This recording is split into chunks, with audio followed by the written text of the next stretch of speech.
I told you what would happen if I saw you again. Now look at me when I'm talking to you. The evening air was hot and noisy. People moved up and down, cars honked, street hawkers shouted the prices of their goods. The small roadside food joint was full of hungry customers. A big pot of noodles boiled on a rusty gas burner. The sweet smell of seasoning floated in the air. People sat on plastic chairs, eating and talking. In front of the small shop, a girl stood alone. Her name was Tonya. She was about 12. She was very skinny. Her cheeks were hollow. Her clothes were old and rough. Her slippers were almost finished, the back part eaten by the ground. Her hair was dry and scattered. She looked tired, the kind of tired that lives inside the bones. She pressed her hands on her stomach. It made a small sound of hunger. The food seller, a man with a big belly and angry face, shouted at her. "Get away from here," he barked. "You, small girl, how many times will I warn you? Go and beg somewhere else. Stop standing in front of my shop. You are chasing customers." Tonya did not move. Her legs felt weak. She was not sure she could walk far. She was not even standing because she wanted to. Her body just stopped here, close to the smell of food. "Uncle, I did not do anything," she said softly. Her voice was thin, like it could break. "I am just standing." The man hissed. "Stand where? On my head? Do you see this place as charity? If you don't have money, go and beg on another street. Don't block my business." Some customers turned to look. One man laughed. Another shook his head and looked away. Most people acted like they did not hear anything. They bent their heads and kept eating. Tonya swallowed. Her throat was dry. She stared at the steaming plates of noodles inside the shop. Oil glistened on top. Vegetables sat like small pieces of treasure. Her mouth filled with saliva, but she did not step forward. It was not that she was proud. She simply had no money. In her pocket, she had only 3 small dirty coins, not enough to buy anything. She thought of Mama Grace, her grandmother, sitting at home on the old mat. Mama's back was bent. Her legs were always aching. They had not eaten since morning, maybe yesterday evening.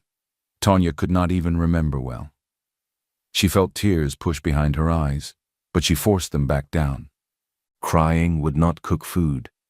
"Uncle, please, I am not begging," she whispered. "I just want to smell the food small. I will go soon." "You want to smell food?" The man laughed, but there was no joy in it. "Will smell put money in my pocket? Move from there," I said. He raised his hand as if he would push her away. Just then, a calm male voice spoke from behind. "Excuse me," the voice said.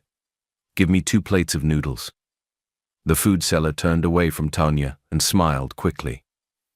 Money always changed his face. "Yes, sir. 2 plates, extra egg, sausage?" he asked. The man who had spoken stepped closer to the stall. He was in his early 30s. Tall, neatly dressed in simple but clean clothes, plain shirt, dark trousers, old but polished shoes. He did not flash gold chains or any big watch, but there was something steady about him. His eyes were kind and sharp at the same time. His name was Daniel Okafor. He stood with relaxed shoulders, but when he looked at Tonya, his eyes grew serious. "Make the 2 plates full," Daniel said.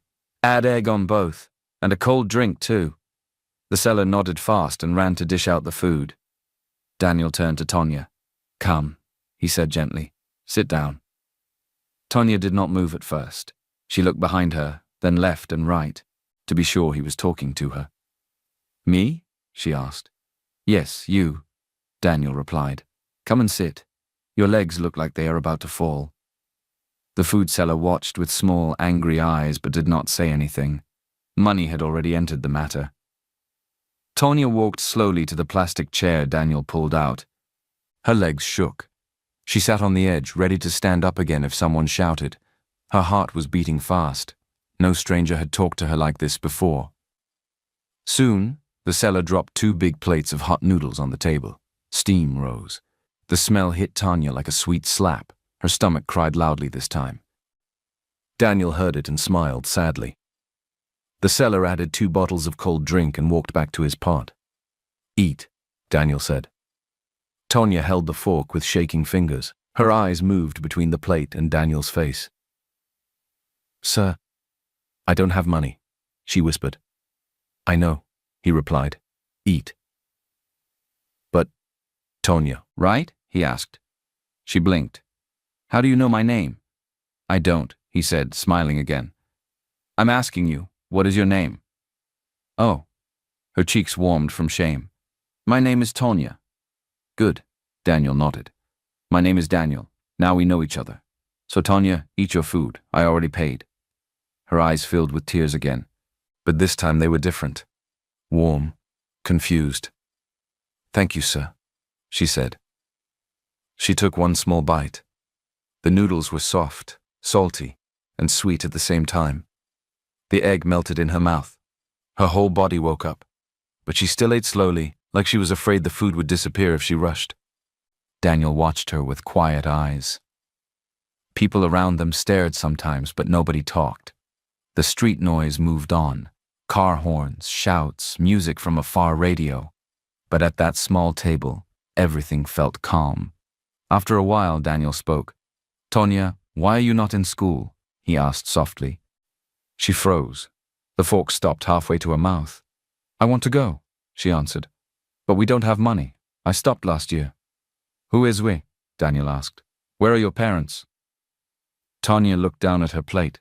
Oil floated on the noodles. Her reflection shook in it. She took a deep breath. "Mama Grace says, my parents went far away," she said. "She does not like to talk about it, so I don't ask." Daniel nodded slowly. He could see she was hiding pain, not because she wanted to lie, but because life had already been too much for her small heart. "And what do you do now?" he asked. "How do you eat?" "I help Mama Grace," Tonya said. "Sometimes I carry water for neighbors. They give us small money or leftover food. Sometimes I pick plastic bottles and iron from dustbin and sell. Sometimes we just drink water and sleep." Her voice did not shake. It was like she was used to saying these things. But Daniel's chest tightened. He looked at her arms. They were so thin. The skin around her wrist was dry. Her neck looked like it could snap if someone hugged her too tightly. He thought of his own mother, Mama Rose, sitting at home right now, probably praying for him. He thought of his comfortable house, the soft bed he would sleep on tonight. And here was this child, standing earlier just to smell food. Something hot burned behind his eyes. He looked away for a moment, then back at her. "Eat very well," he said quietly. "Today, you will not sleep on water." Tonya ate until the plate was almost empty, but then she slowed down and stopped. A few noodles and a piece of egg still remained. Daniel noticed. "What is it?" he asked. "Are you full?" Tonya shook her head quickly. "No, sir. I am okay." "But you stopped eating," he pointed out. She bit her lip. Her fingers squeezed the fork. "I want to keep the rest," she said at last. "For Mama Grace. She has not eaten today." Daniel's heart squeezed again. "How old is Mama Grace?" he asked. "I don't know her real age," Tonya said. "But she is old. Her back is bent. Her legs pain her. Sometimes she cannot stand up on time. I don't want her to suffer too much. I want her to eat." "So you will go home with half plate?" Daniel asked. Tonya nodded slowly. "Yes, sir."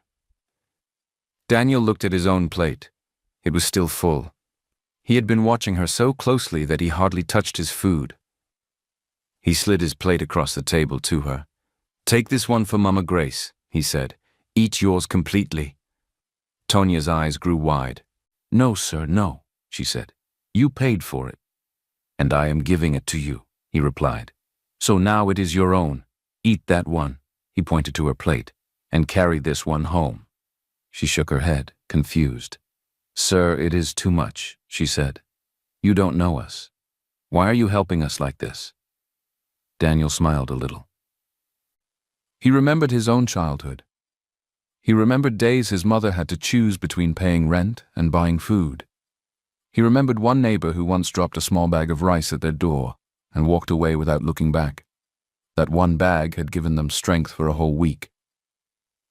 "Many years ago," Daniel said, "my mother and I were also hungry. Someone helped us.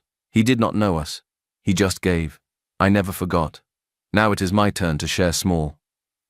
Tonia's eyes shone with tears again. "Thank you, sir," she whispered. She finished her first plate, this time without stopping. She took small breaks to sip her drink, but she did not try to save any. She knew there was now a whole plate waiting for Mama Grace. When she was done, she slowly covered the second plate with a nylon bag the seller gave her, as if she was wrapping a baby. Daniel watched her carefully. "What do you want to do with your life, Tonya?" he asked suddenly. She blinked. "My life?" she repeated. "Yes," he said. "What do you want to become? What is your dream?" She stared at the table for a long time. The sounds around them faded in her mind. She saw only one thing, a small blackboard in a small classroom, children writing, teacher talking, chalk breaking on the board. "I want to go back to school," she said at last. "I want to learn. I want to read book and write well. I want to stop suffering. I want Mama Grace to rest." "That is not too much to ask," Daniel said softly. "Do you have a plan?" Tonia's face brightened a bit. She nodded. "Yes, sir," she said. "There is this small cart. People use it to carry scrap. I checked the price. If I buy it, I can use it to pick iron and plastic every day and sell. I will make more money than these small bottles I carry in nylon bag. I can then go back to school, at least part-time." "And Mama Grace?" Daniel asked. "I will buy food for her," Tonya said quickly. "The reason I am working is for both of us. When I get strong, she will rest. For now, she still helps me small, but she is tired. I don't want her to die because of stress." Daniel looked at her with new respect. She was just a child, but she was thinking like an adult. "How much is this cart?" he asked. She lowered her voice, almost like it was a secret. 20,000, she said. "I have saved 8,000. If I work well this week and next week I can add more, soon I will buy it." Daniel nodded slowly. "So you have been saving," he said. "How long?" She scratched the table with her finger. "Almost 8 months, she said. "Sometimes I have to use the money for food, but I still keep small." He took in a deep breath. "Tonya," he said, "you are trying. You are really trying." Her cheeks warmed again. Nobody had told her that in a long time. Most people shouted at her. They called her dirty, a beggar, useless. Hearing this man say she was trying felt like someone had put light inside her chest. "Thank you, sir," she said shyly. He looked into her eyes. "Do you trust me?" he asked. The question shocked her. Trust? She wanted to say no. Life had taught her that strangers were not safe, that promises broke, that people who smiled could change quickly. But this man had already shown her more kindness in one evening than most people in her whole life. She swallowed. "I don't know," she said honestly. "But you are kind." Daniel smiled. "Good answer," he said. "You don't have to trust me yet. But I'm going to do something, and I want you to understand it." He reached into his wallet. Daniel brought out a small bundle of notes. He counted it slowly on the table so Tonya could see. His fingers moved calmly.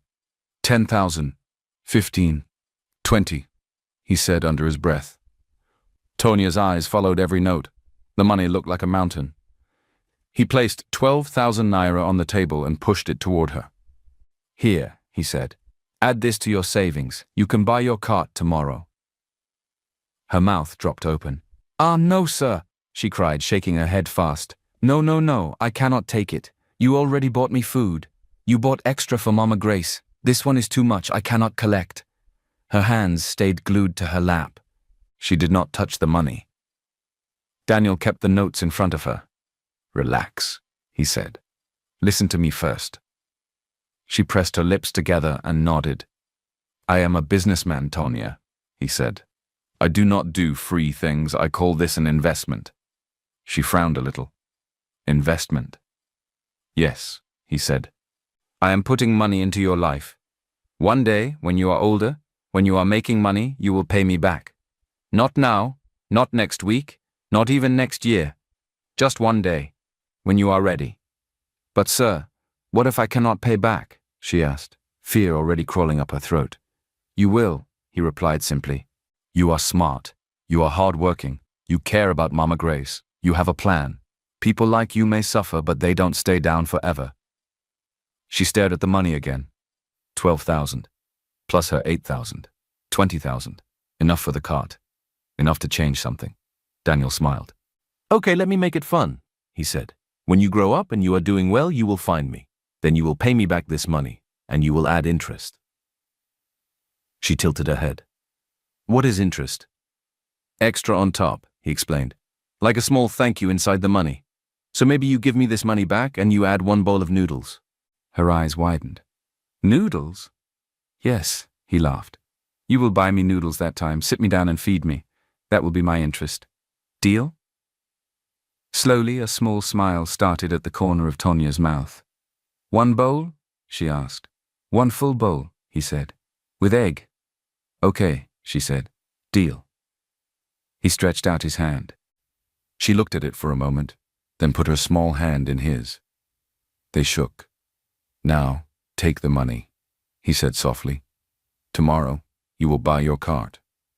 No need to kill yourself in the sun again, carrying things on your head.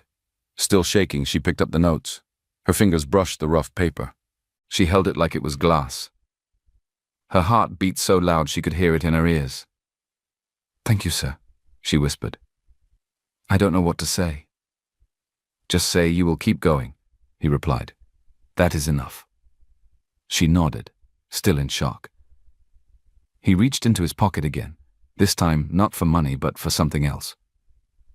A simple wooden bracelet. It was dark brown, smooth, but with small scratches from use. He had worn it for years, mostly for memory. It reminded him of a promise he had made to himself a long time ago. If he ever had money, he would treat people well. He removed it from his wrist and held it out. Tonya, he said, this is for you. She looked at it, confused. What is it? She asked. It is our token, he said. Something to remind you of this evening, and of our agreement. From today we are partners. Partners, she repeated quietly. The word felt big in her mouth. Yes, he said. You are not just a beggar girl, you are not just a poor child. You are my partner. You will go, work hard, and become someone. And one day, you will find me and pay me back with interest. Tonya touched the bracelet with shaking hands. It was warm from his skin. She slipped it onto her own thin wrist. It was big, but she pushed it up her arm so it would not fall. Thank you, she said again. I will not lose it, I promise. You better not, Daniel teased. How will you find me again without it? She smiled for real this time, teeth small and white, eyes shining through all the dirt and tiredness. Sir, where will I see you? She asked. You will come here tomorrow? I may not be here tomorrow, he said. My work takes me to many places, but I am not hard to find. My name is Daniel Okafor. When you stand strong, you will hear this name somewhere, or I will hear your name. The world is small. She repeated it in her head. Daniel Okafor. Daniel Okafor. She did not want to forget. He stood up slowly. Now go home, he said. Give Mama Grace her food. Tomorrow go and buy your cart. Tonya stood too. Sir, she said softly, God will bless you. I don't know how, but he will. He nodded. I believe he already has, Daniel replied. He gave me this chance to help you. That is also a blessing. She carried the covered plate carefully, hugged the money close to her body, and walked away into the evening. Daniel watched her go. The crowd swallowed her small figure. The noise rose again, but his eyes stayed in that direction long after she disappeared. Partner, he said under his breath with a small smile. One day. Years passed. The road where the small noodles joint stood changed. New shops came, old ones closed. Children grew up. Some dreams died. Some dreams woke up. Daniel Okafor did not forget that evening. He thought of it sometimes late at night, when he sat alone in his home office, going through files. He would remember the skinny girl with big eyes, the way she clutched money as it might fly away, the way she promised to pay him back with one bowl of noodles one day. The wooden bracelet was no longer on his wrist. It now sat inside a small glass box in his bedroom near his bed. Sometimes when he came back from a long day, he would open the box and touch it. It reminded him where he came from. It reminded him why he worked the way he did. Daniel had grown. He was now the chairman of Okafor Group, a company that produced electronics, software, and other products used by many people. The company started small, in a tiny office and a rented workshop. But through hard work, careful planning, and honesty, it grew. He was still not the richest man in the country, but he was comfortable. People respected his name. When he entered a room, people stood. When he spoke, people listened. Most important to him, he could now do what others once did for him. He gave scholarships to poor students. He paid school fees quietly for children he had never met. He sponsored small businesses with soft loans. He helped widows start shops with money he never asked back. His mother, Mama Rose, lived with him in his large house. The house had big rooms, soft chairs, and a wide compound. But if you sat with Mama Rose and listened to her talk, you would learn that this was not always so. Once upon a time, she and young Daniel had shared a small room with a leaking roof. They had lain awake many nights, listening to rain drip into buckets. But now, when it rained, the sound was soft on their good roof, and Mama Rose would smile and say, "God tried for us." On this particular morning, Daniel sat at the head of a long conference table in his company's boardroom. Senior managers sat around him, laptops open, papers spread. A big screen at the front of the room showed graphs and numbers. "And that is the report for last quarter, sir," one manager was saying. "We met targets in 3 branches, but the factory in the north is still struggling. There were some delays with salary payments, but we handled it." Daniel's eyes narrowed. "Delays?" he asked. "What happened?" The manager shifted on his chair. "Just a small cash flow issue, sir. It is fine now." Daniel rested his elbows on the table and laced his fingers. "You know I don't like any delay with workers' salaries," he said calmly. "They plan their lives around that money. School fees, rent, food, everything. If something goes wrong, I must know early." "Yes, sir, we understand," the manager said quickly. "It will not happen again." Daniel gave a small nod but made a mental note to ask Kioma, his personal assistant, for more details later. He trusted his team, but he also knew how small problems could grow if you did not follow up. The meeting ended after some time. People stood, greeted him, and left the room. Only Kioma stayed behind. She was in her early 30s, smart, neat, always calm. She had worked with him for many years and had become like a younger sister. She carried a tablet and a small notebook everywhere. "Sir," she said, "your next meeting is at 2, but you have about 1 hour free. Do you want to rest or make some calls?" Daniel leaned back in his chair and rubbed his forehead. "Kioma," he said, "I want you to check something for me." "Yes, sir?"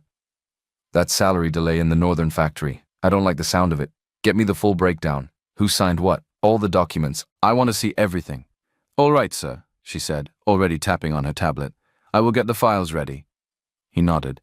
"Thank you." As she turned to go, she paused. "Sir, your mother asked me to remind you of a hospital checkup tomorrow morning," she added. Daniel's face softened. "Ah, Mama," he said.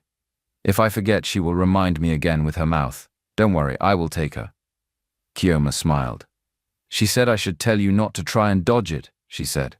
"Her words, not mine." They both laughed. When she left, Daniel stood and walked slowly to the window. From the tall building, he could see part of the city. Cars moved like small toys. People walked in tiny lines.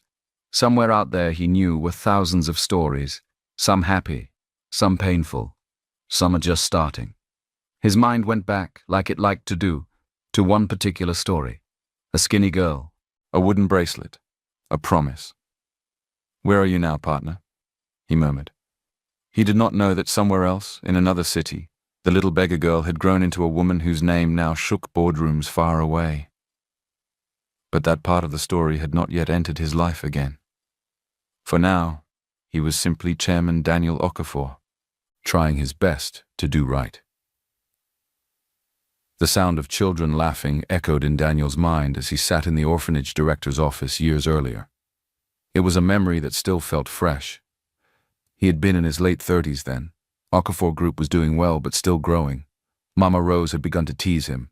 "When will you give me grandchildren? I am getting old." Oh. He had smiled and joked with her, but inside he felt a quiet ache.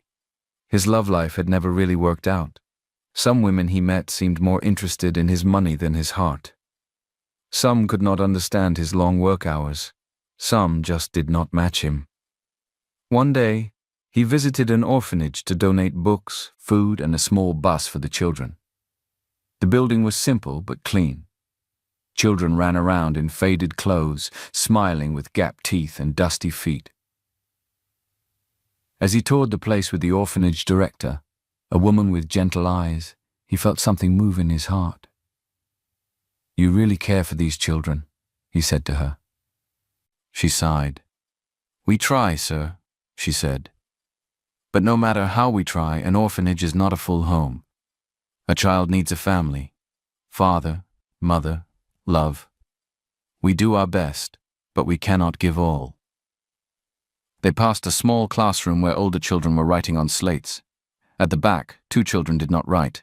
They whispered and giggled, giving Daniel quick, sharp glances. "Who are those 2?" he asked. The director followed his gaze. "Ah," she said quietly. "Those are Kemi and Kelvin, twins, smart, very smart, but stubborn. They have seen many foster homes. People bring them back. They say the children are too stubborn, too proud." Daniel looked at them again. The girl, Kemi, had bright eyes, long lashes, and a sharp mouth. Her hair was plaited neatly, but she sat with one leg on the bench, like she owned the place. The boy, Kelvin, had the same sharp eyes, the same nose, but he sat more quietly, watching everything like he was measuring it. When they saw Daniel look at them, Kemi nudged Kelvin and whispered something. Kelvin smirked. Later, in the director's office, while they were drinking water, someone knocked on the door. "Come in," the director said. The door opened. A couple entered. Their clothes were simple, worn from use. The woman held her bag tightly. The man's eyes were hopeful and tired at the same time. "Good afternoon, Ma," they greeted the director. "Yes, good afternoon," she said. "You came for the adoption form, right?" "Yes, Ma," the man answered. "We have prayed. We are ready. Any child God gives us, we will love." The director smiled warmly. "Good," she said. "Sit down." She turned to Daniel. "Sir, these are the Adabanjos," she explained. "They have been on our waiting list for some time." Daniel stood and greeted them. "Good afternoon," he said. They greeted them back with respect. When they heard he was the donor for the bus, they thanked him again and again. "May God continue to bless you, sir," the woman said. "Because of people like you, we have hope." While they talked, there was another knock. This time, the door opened before the director even answered. Kemi and Kelvin stepped in. "Good afternoon, Ma," they said together, not really sounding humble. The director raised an eyebrow. "Kemi, Kelvin, why are you here?" she asked. "We heard somebody came," Kemi said, eyeing Daniel's watch and shoes. "We want to greet them." The director sighed. "You two behave yourselves," she warned. "This is not playtime." Kemi smiled sweetly, but there was mischief in her eyes. She turned to Daniel. "Good afternoon, sir," she said, tilting her head. "You look very fine." Kelvin stood slightly behind her, but watched Daniel closely. "And good afternoon to you too," Daniel replied politely. The Adabanjo couple looked at the twins with interest. The woman's eyes softened. "These are beautiful," she whispered to her husband. "Yes," he agreed. "They look sharp." The director cleared her throat. "We have many children," she said. "I will show you around, and you can see them, talk to them, and pray about which child God is leading you to." She stood up.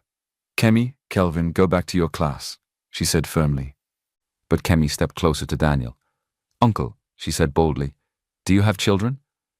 The room grew quiet. Daniel smiled a little. "Not yet," he said.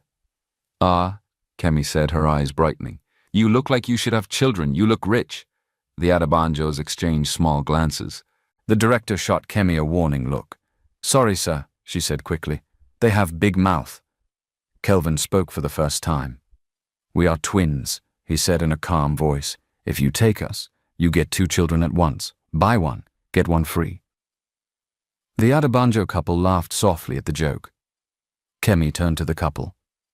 You people, she said without respect, you look like you cannot buy us bicycle. We want... She turned back to Daniel. Someone like this. The director gasped. Kemi, what is wrong with you? Apologize now. But Kemi folded her arms. No, she said, I will not lie. We have suffered enough. If we are leaving here, we want a good life. We want a father like this one. She pointed straight at Daniel. Silence filled the room. The Adabanjo woman's eyes filled with tears. She looked down at her lap, her hands twisting her dress. The man beside her swallowed hard. The director's face turned red. Sir, I am so sorry, she said to Daniel. Please forgive these children, they don't respect themselves. But Daniel's eyes were on the couple. His heart hurt for them. He could see their shame, their pain, their hope shaking. He knew they might go home that night and cry. He knew what it felt like to be looked down on because of money. He stood slowly. Kemi, Kelvin, he said quietly. Come here. They walked towards him, still bold. He turned to the Adabanjos. Please, he said gently, don't feel bad. Children talk anyhow. Their words do not define you. God knows your heart. Any child you adopt will be blessed. The woman nodded, wiping her eyes. He turned back to the twins. You want a father like me? He asked. They both nodded. Why? He asked. Kemi did not waste time. Because you look rich, she said. You can give us good things, big house, new clothes, phone, toy, everything. Kelvin added quietly. And maybe you will not beat us anyhow. You look calm. Something in that second sentence touched Daniel more than the first. Beneath the stubbornness, he heard fear. He took a deep breath. He looked at the director. If I want to adopt, what is the process? He asked. The director blinked. Sir, you want to adopt? Just explain it to me, he said. She sat slowly and began to talk about forms, home visits, background checks, and legal steps. Daniel listened, his mind already picturing Mama Rose's face when he would bring grandchildren home. Kemi and Kelvin watched with growing excitement. Later that month, after all checks and papers, after many visits and interviews, after prayer and thought, the court signed it. Kemi and Kelvin became Kemi Okafor and Kelvin Okafor. The day he brought them home, Mama Rose danced in the living room, her wrapper almost falling. Finally, she cried. God has given me grandchildren. Kemi, Kelvin, come and hug your grandmother. The twins hugged her, laughing. Daniel watched them with soft eyes. His house, which once felt too quiet at night, now had footsteps, laughter, and quarrels. Toys rolled under chairs, school bags dropped on the floor. Life came in like a storm. He told himself, this is my family. I will raise them well. I will teach them to be kind, to remember the poor, and to never forget where we came from. He did not know that the same children he loved like his own would one day stand against him. But that part of the story was still far away. For now, the house was full of hope. At first, life with Kemi and Kelvin was sweet. They were around 10 when they moved into the Okafor house. The first nights, they woke up in the middle of the night to touch the soft mattress, as if it might disappear. They opened the wardrobe again and again, just to look at the neat clothes hanging there. Grandma, is it really ours? Kelvin asked once, touching a new shirt. Yes, my son, Mama Rose replied, smiling. As long as you wear it and wash it, it is yours. They followed Daniel around the house, calling him Daddy every second. Daddy, look at my drawing. Daddy, see my homework. Daddy, my shoe is tight. It is paining me. Can I get new one? Daniel was happy. He bought them school bags, shoes, books. He took them out sometimes to eat small things. They went to a good school. He tried his best to be present even with his busy schedule. "Remember," he would tell them, "this house you see, this company you see did not fall from heaven. We suffered a small, so don't look down on anybody, respect people, be kind, share what you have." They would nod. "Yes, Daddy. Yes, sir." But as they grew older, something slowly changed. They started making friends from rich homes. They started comparing clothes, phones, and shoes. They started looking at people who had less and laughing behind their backs. One evening, when Kemi was about 16, she came back from an outing angry. "Daddy, why is your car so simple?" she complained. "Other people's fathers are using big Jeep with driver and bodyguard. You are still driving this small one." Daniel looked up from his laptop. "Kemi," he said calmly, "this car is not small. It is comfortable. It is also paid for. I don't buy things to impress people." She rolled her eyes. "So we should be managing like poor people when we are not poor?" she asked. "What is the use of being rich if people cannot see it?" "Respect yourself," Mama Rose cut in from the sofa. "It is this people that will not help you when problem comes. Sit down there and be chasing see me. One day you will see nonsense." Kelvin laughed, but he did not argue. He had learned to keep his words inside and speak only when it would cut deep. Later that week, Kemi brought home a man in his 40s, with a big wristwatch, heavy perfume, and an easy smile. He greeted everyone like he owned the house. "Daddy, this is Uncle Femi," Kemi said. "Your old school friend." Daniel's face changed when he saw him. "Femi Balogan," he said slowly. "Yes, now." Femi laughed loudly, stretching out his hand. "My guy, you did not even come to reunion. You just turned big man and forgot about us old people." Daniel shook his hand, his smile tight. "Work has been plenty," he said. "You know how it is." Mama Rose watched them from the corner, her eyes sharp. She remembered Femi from many years ago. He was the boy who always liked fast money and quick glory. They sat down. Femi crossed his leg and relaxed into the chair like he had sat there many times. "Ah, Sea House," he said, looking around. "You have done well, my brother. You really tried." "God helped us," Daniel replied. Kemi brought drinks. She sat very close to Femi, laughing at his jokes, touching his arm like he was funny. Kelvin watched quietly, paying attention to every word. They talked about old school days. Femi made jokes about how Daniel used to read too much and chase money too slowly. He spoke about his own business in loud, proud terms. "We are into many things now," Femi said. "Real estate, tech, foreign investors, money is flowing. You know, if you need anything, I am here." Daniel smiled, but something in his chest felt tight. After Femi left, Kemi followed him out to the gate. "Uncle, don't mind Daddy," she said. "He is too calm. We are tired of his simple life. We want to enjoy." Femi smiled. "Don't worry," he said softly. "With me around you will enjoy. Just listen to me. There are some things your father will never tell you." From that day, Femi began to visit more. He brought Kemi and Kelvin small gifts. He told them stories about how real rich people live. He laughed at Daniel's old-style lifestyle and too much conscience. "Your father is a good man," he would say, with a smile that did not reach his eyes. But sometimes, good people are also slow people.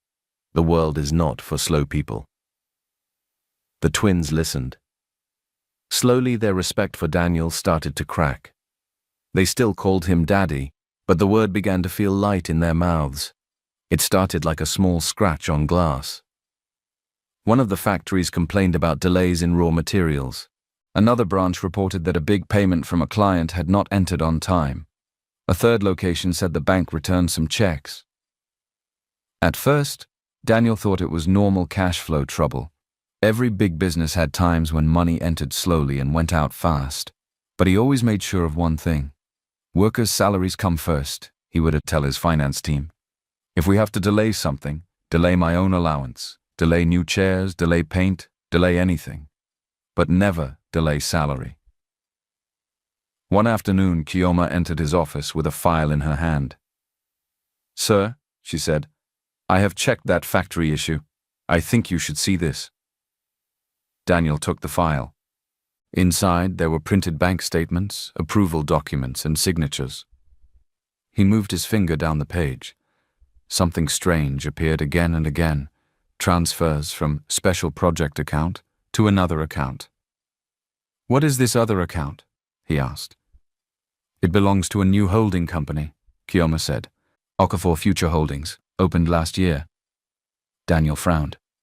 "Who opened it?" he asked. She looked at him carefully. "Sir, Kemi and Kelvin opened it," she said. "You signed the power of attorney that allowed them to sign for special youth projects. They used that to set up the account." Daniel leaned back in his chair slowly. He remembered that day. Kemi and Kelvin had come to him talking about how they wanted to learn real business, how they wanted to help move the company to the next level. He had been happy. Finally, they had shown interest in something serious, so he gave them limited power to handle small projects under his name. "Kioma, how much has left that account?" he asked quietly. She was silent for a second. "Sir, over the last 6 months, almost all the money we kept aside for emergency and special projects has gone into this new account," she said. "The total is very large." "How large?"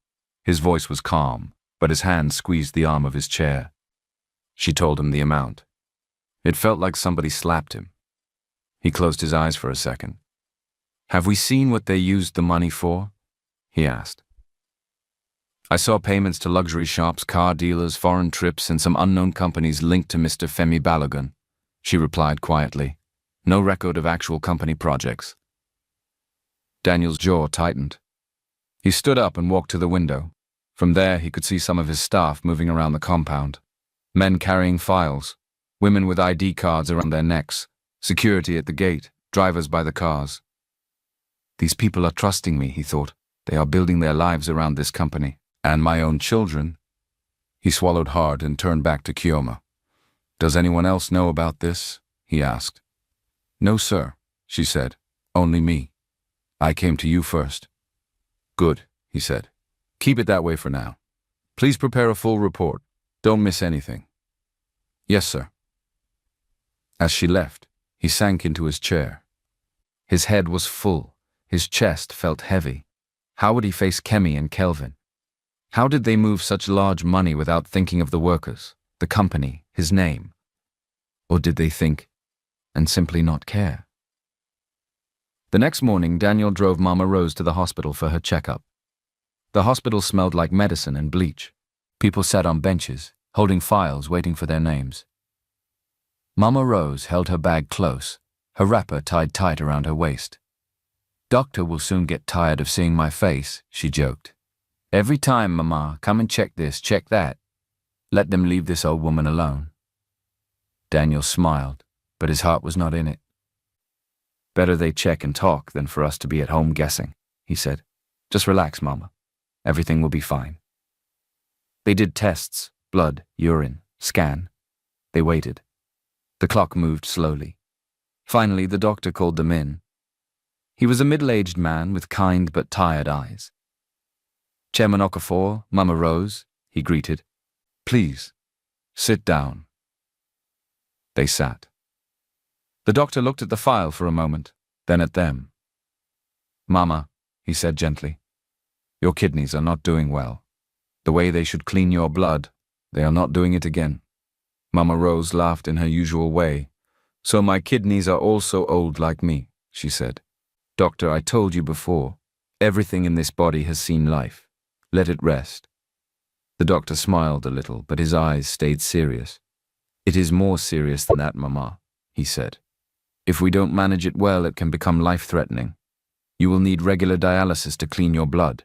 In the future, you may also need a transplant." Daniel felt the room spin a bit. "How much will all that cost?" he asked quietly. The doctor mentioned an amount that made Daniel's heart drop. It was more than most people would see in 10 years. He did not show his fear on his face. He just nodded slowly. "And if we don't do it?" Mama Rose asked, still strangely calm. The doctor sighed.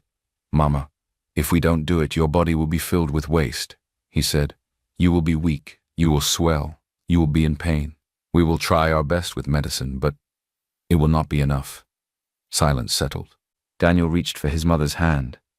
"Mama," he said, "we will do it. Don't worry." God that brought us this far will not leave us here. She squeezed his hand. In her eyes, he saw fear, but also trust. After they left the doctor's office, they sat in the car for a while, both quiet. Daniel, Mama Rose said finally, look at me. He turned. If it is between me and those your workers' salaries, she said, remember they also have mothers. Some are paying rent, some are feeding children, some are treating sick parents too. He frowned. Mama, why are you talking like this? He asked. You think I will leave you like that? She smiled sadly. My son, I know your heart, she said. You always put people first. That is why God lifted you. I am not telling you to abandon me. I am just saying, if the money is not enough for everything, use wisdom. I have lived long. Many of them are just starting. Her words cut deeply. That same afternoon, back in the office, Chioma walked in with the full report on the missing funds. Sir, I am sorry, she said. The hole is big. Daniel looked at the numbers. The amount that had been moved out would have covered months of salary, raw materials, and even part of his mother's treatment. His chest burned. He held his head in his hands. He felt like he had failed. He had trusted his children. He had trusted his old friend. Now his mother's life, his workers' lives, and his company were all hanging because of that trust. But he did not have time to cry. He had to move. 1 week passed, then another, then another. The money problem grew teeth. Okafor Group still had some cash, but not enough to cover everything. Daniel tried to move things around. He delayed projects. He cut his own salary. He sold some shares. But it was like pouring water into a basket. At one of the factories, things got bad. Workers stood outside the gate, refusing to enter. Some held sticks. Some held cardboard with words written in angry letters. Pay our salary. We are not slaves. Managers tried to calm them, but the workers were too angry. 3 months, one man shouted. 3 months, no salary. Do they think we are trees? My landlord is on my neck. My children are at home. They chased them from school. Another man shouted. They said the chairman moved the money abroad, that he is keeping it for himself. Which chairman? A woman yelled. Okafor. That man that people praise every day? You see, that is how they pretend. That is what we heard, the first man replied. He is rich now. He has forgotten where he came from. The talk burned like fire. Then a sleek car parked not far from the crowd. Kemi stepped out in tight jeans, fancy top, and dark glasses. Kelvin came out from the other side, wearing designer sneakers and a gold-looking wristwatch. Some workers recognized them. Ah, see chairman's children, someone said. Kemi walked to the front with a soft smile.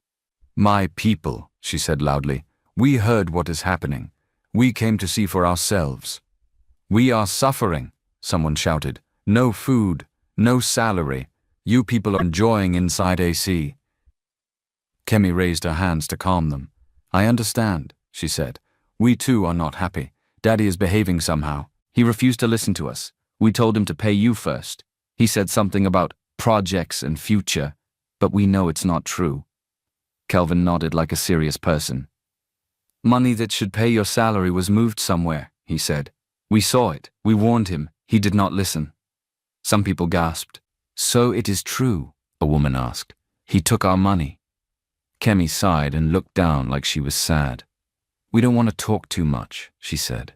We still respect him as our father, but we also cannot watch you suffer.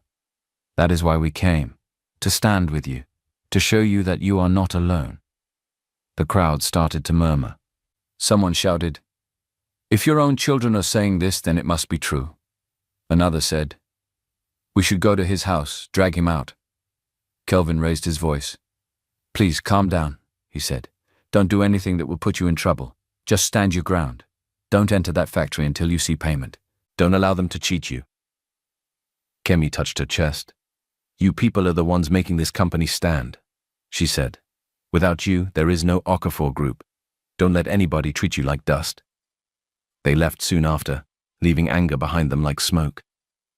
When Daniel heard about the protest, about what Kemi and Kelvin had said, he felt like someone was stabbing him slowly. He sat alone in his office for a long time, staring at nothing. Then he called Kioma.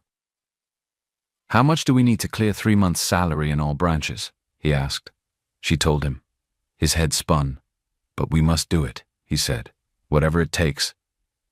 The next days were full of running up and down. Daniel called brokers. He called lawyers. He called old contacts. He sold things. First, he sold his big car, the one Kemi had called small before. It went for less than he expected, but he did not argue much. He needed cash fast. Then he sold some land he had kept for future building. Then he put the family house up as collateral. The lawyer shook his head when he saw the rush. "Chairman, are you sure?" he asked. "This house is your main family place. You have worked for this for years." "My workers' children also sleep in houses," Daniel replied. "If their parents cannot pay rent, those children will be sleeping outside. I cannot sit here and pretend." He signed the papers. At home, when Mama Rose heard, she did not shout. She did not complain. She just went to her room quietly, opened her small box, and brought out a nylon bag. Inside were some old gold earrings, a wedding ring, and some money she had been saving little by little over the years. "My son," she said, pressing the bag into Daniel's hand. "Take." "Mama, no," he said immediately. "Keep it. You may need it." "I need peace more," she replied. "If this small thing can help you sleep, take it. I am old. I cannot start business now. You, at least, are strong." He wanted to argue, but her eyes told him the matter was already decided. He kissed her hand and whispered, "Thank you." That week, the company accountants moved around with tired faces. They transferred money. They printed checks. They prepared payment lists. Daniel hardly slept. He moved from bank to office to lawyer and back. By the end of it, he had gathered enough to pay most of the salary debt, but not all. A hole still remained. He sat in his office with Kioma. "We are still short," she said softly. "How much?" She told him. He rubbed his face. "I will find it," he said. "But sir, what about Mama's treatment?" she asked carefully. "We have not even started that one properly." Daniel looked away for a moment. His throat tightened. "I don't know," he said honestly, "but I cannot let these people go hungry. Not after they have given years of their life to this company." He stood up. "I will speak to them myself," he said. "At least they will know I did not eat their money." Daniel went to the biggest factory himself. The workers had gathered again, ready to shout. But when they saw the chairman walk in through the gate without bodyguards or big show, they grew quiet for a moment. He climbed on a small block so they could see him well. His shirt was simple, his face tired, but his eyes were clear. "My people," he began, voice firm but full of pain. "My name is Daniel Okafor. Many of you know me. Some of you have worked with me for 10, 15 years. Some joined last year. But all of you are part of this family." Some people scoffed at the word family, but others listened. "I stand here today to say one thing," Daniel continued. "You are right to be angry. You are right to complain. A worker deserves his pay. That is what the Bible says. That is what common sense says. That is what I have always believed." He swallowed.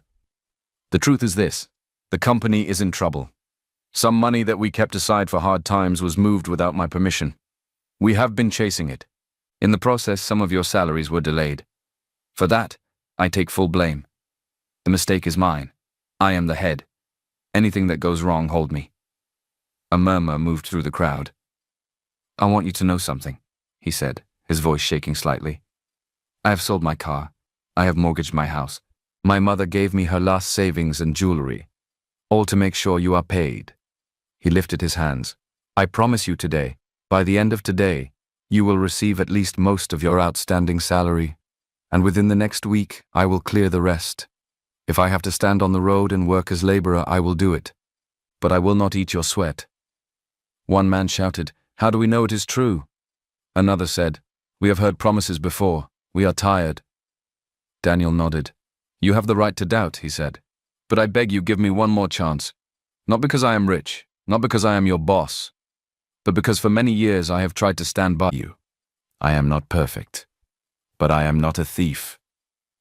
An old staff, Mr. Ibrahim, pushed his way to the front. I have worked here since this company started, he said loudly, when this factory was only one small building. Chairman has never played with our salary before. When my wife was sick, he paid her hospital bill. I believe him. I will give him this chance. Another worker added, Me too. My child's school fees he helped. I will wait. Slowly, heads began to bow. Words of anger softened. Daniel felt tears burn behind his eyes, but he did not let them fall. Thank you, he said quietly. I will not disappoint you. After leaving the factory, he knew he still needed the remaining amount. He thought of only one person who could give it fast. Femi. Everything in his body resisted, but he put pride aside and drove to Femi's office. The place was loud and fancy. The reception had shiny tiles and big flowers. A large picture of Femi hung on the wall, his smile wide, arms folded. Daniel's heart sank, but he continued. Inside the private office, Femi sat with two young men, laptops open, music low in the background. They were laughing about something before Daniel entered. My chairman, Femi said, standing up with a fake smile. The man himself. To what do I owe this great visit? The young men greeted Daniel with respect and left the room. Daniel remained standing. Femi, I need your help, he said simply. Ah, this one you are straight like this, Femi joked. Sit down first. I prefer to stand, Daniel said. Femi shrugged and sat back in his chair, crossing his legs. Talk now. Anything for old time's sake. Daniel took a deep breath. The company is in a tight corner, he said. Some funds were moved wrongly. Salaries have been delayed. I have sold my car. I have mortgaged my house. I still need a large amount to complete the payments and start my mother's treatment. He looked Femi in the eyes. I need you to give me a short loan, he said. 2 months. I will pay back every kobo with interest. You know my name. I will not run. Femi watched him quietly for a moment. 2 months? He said. Yes, Daniel replied. Femi hummed, his lips twisting. You know, Daniel, life is funny. There was a time when you had small money, and I was struggling. I remember begging you for loan in school. You acted as if I was disturbing you. Daniel frowned. I don't remember it like that. I helped you when I could. Femi laughed harshly. Help, he repeated. You call that small change help? Anyway. He leaned forward. You need this money badly, right? Yes, Daniel said. His voice was getting tight. He thought of the workers. He thought of Mama Rose. Femi stood up and walked around the table slowly. He came to stand in front of Daniel, looking into his eyes. Then kneel down, he said softly. The words hit Daniel like a blow. What? He asked. Kneel down, Femi repeated. Beg me properly. Let me enjoy it small. Let me see Chairman Okafor on his knees. After all, we are all equal in this life, Abby. You want help? Show me you really want it. Daniel stared at him. His mind screamed no. His pride said never. But his heart saw only faces, tired workers, hungry children, Mama Rose on the hospital bed. He closed his eyes for half a second. Then he dropped to his knees. Femi laughed loudly. Ah, see my chairman on the floor, he shouted. Oya, beg! Daniel swallowed his shame. Femi, he said quietly, please help me with this money. I am not too proud to ask. My people are suffering. My mother is sick. I will pay you back. This I swear. For a moment, Femi just stared, maybe surprised that he actually did it. Then he clapped slowly. You really did it, he said. Wow. I did not know you loved these people this much. Interesting. He walked back to his chair. Stand up, he said at last. Get up, Jer. You look somehow on the floor. Daniel stood, his legs weak. So, will you help? He asked. Femi smiled. I will think about it, he said. You know, things are tough. Even big men are managing. Femi, please, Daniel said. I don't have time. Femi waved his hand. I heard you the first time. Go home. I will call you, he said. Or maybe I won't. We will see. Daniel looked at him for a long moment. He saw not a friend, but a stranger, Then he turned and walked out. His knees still hurt. His heart hurt more. That night, Daniel called Kemi and Kelvin into his study. Kioma's report lay on the table. They entered, dressed in fine clothes, smelling of perfume, holding their phones. "You called us?" Kemi asked. "Yes," Daniel said. "Sit down." They sat. He did not waste time. "I saw the accounts," he said. "The money that left the special project funds, the account you opened with my name, the cars, the trips, the clothes, the transfer to Femi's company, all of it." Kemi shifted in her seat but quickly put on a bold face. "Daddy, why are you talking like this?" she asked. "We only used small money to plan new things, to prepare for future. Young people must move fast." "This small money is what workers use to feed their children," Daniel replied. "You moved it without asking me. You allowed salaries to bounce. People are suffering." Kelvin spoke quietly. "Daddy, we know what we are doing," he said. "You are old, your style is slow, the world has moved on. Femi is teaching us how real money works." Daniel's chest burned. "I gave you my name," he said. "I gave you my house. I gave you my love. This is how you repay me, by joining someone to drain the company from inside." Kemi rolled her eyes. "Daddy, please," she said, waving her hand. "Don't make it sound like we are killing people. The company is big. Money will still come. You are overreacting." Daniel leaned forward, eyes sharp. "Listen to me well," he said. "You will return every kobo you moved from that account. If you have bought things, you will sell them. If Femi is holding anything, you will collect it. I don't care how you do it, but you will correct this." They were silent for a moment. Then Kemi laughed. "And if we don't?" she asked. "Then I will go to the police," Daniel said. "I will treat it like any other crime, because that is what it is." Kelvin's face hardened. "So we are now criminals?" he asked. "We that you picked from orphanage? So all your talk of family was just mouth?" Daniel felt like someone punched him. "I did not pick you from dustbin to insult you," he said quietly. "I adopted you as my children. That is why this pain is deep. If it was a stranger, it would not cut like this." Kemi stood up. "Daddy, we are not children again," she said. "We are adults. We are tired of living under your shadow. You act like you are the only one that knows right. We also want power. We also want title. If you will not give it to us, we will take it." Daniel stood too. "You will not take anything from me," he said. She smiled coldly. "We will see," she whispered. As they walked to the door, Kelvin turned back. "By the way," he said, "those workers you are fighting for? They are already angry. They think you ate their money. They don't believe your sweet talk again. So if you don't want trouble, better hand over the company to people who can manage it." He left. The door closed. Daniel sat down slowly. He was alone again. The next day, while he was still trying to complete the salary payment plan, he heard news from the same factory. The workers had gathered again. This time the crowd was bigger, anger hotter, and this time Kemi and Kelvin were not just standing with them, they were leading them. They held megaphones, shouting. "Our father has refused to release the money," Kemi lied. "We told him. We begged him. He does not care. He is moving his money abroad. If you keep quiet, your families will suffer." The workers roared. "Let us go to his house," someone shouted. "Yes," another agreed.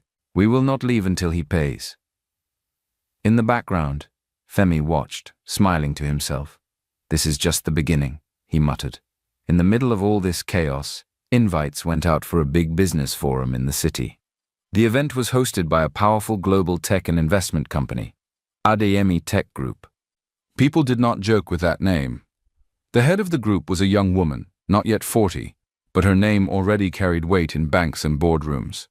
Her name was Tonya Adeyemi. Nobody knew her full story. People only knew she had started from almost nothing, built a strong tech company, expanded into finance, and now invested in many local businesses. Some said she had studied abroad. Others said she was self-taught. Some said she was strict. Others said she was very soft towards people who had suffered the way she once suffered. All agreed on one thing. If Adeyemi Tech invested in your company, your future was bright. The forum was meant to bring together big company heads, investors, and partners. On the program list, There was a special section. Adayemi Tech will be announcing new local partners for long-term investment. Daniel saw this and felt a small ray of hope. If we can get them to invest, he told Kiyoma, we can clear all debts, restructure the company, and fix this mess. Sir, it will not be easy, Kiyoma said. Many people will be there, and right now, your name is already going up and down. The twins and Mr. Femi are spreading stories. I know, Daniel said, but I will still go. I will not hide. On the other side of town, Femi sat with Kemi and Kelvin in his house. The Adayemi Forum is our chance, he said. Chairman is weak now. We must show ourselves as the strong ones. How? Kemi asked. Simple, Femi said. We will paint him as a man who cannot control his company, as someone who steals from his workers. We will stand up as the young blood who can fix things if given the power and the investment. Adayemi Tech will listen. They want growth, not old stories. Kelvin nodded slowly. And if they don't listen? He asked. Femi smiled. Then we will make noise until they have no choice, he said. Sometimes image is louder than truth. He poured them drinks. To our new Okafor group, he said, raising his glass. They smiled and clicked glasses. They had no idea who was really standing behind the name Adayemi. The hall of the business forum was large and bright. Soft lights, shiny floor, big stage, long tables. Men and women in suits filled the place. Cameras from media houses were set up. Daniel wore his best simple suit. Not the most expensive in the room, but well ironed. He walked in with Kiyoma beside him. Heads turned. Some people whispered. Some avoided his eyes. That is Chairman Okafor, someone said. I heard his company has not paid salaries. Really? Another asked. I also heard he hid money abroad. That is what they are saying. He heard some of it, but he kept his head high. On the other side of the hall, Femi arrived with Kemi and Kelvin. They were dressed like a rich family in magazine pictures. Kemi wore a fitted gown, high heels, and heavy makeup. Kelvin's suit looked like it had just walked off a billboard. They moved like they owned the place. Media people snapped pictures. Sir, over here, one shouted. Can we have a quick word? Femi smiled and spoke loudly. We are here to look for serious partners, he said. Nigeria needs leaders who can carry young people forward. We are ready. Behind him, Kemi smiled and waved like a star. Staff from Okafor Group who attended the event watched the two sides. Daniel alone with Kiyoma, quiet and tired. Femi and the twins, loud and shining. Some of them felt confused. Who was right? Who should they stand with? The event started with speeches. The host thanked everyone for coming. They talked about the economy, about tech, about growth. Then they invited some company heads to give short talks. When it was Daniel's turn, he walked up slowly. He had planned to talk about numbers, plans, structure. But when he reached the podium and looked down at all the faces, some curious, some judging, some already condemning him, something changed inside him. He put his prepared notes aside. My name is Daniel Okafor, he said simply. I am not here today to pretend. I am not here to paint fake picture. The hall grew quiet. I built Okafor Group from one small office, he said, with 10 staff.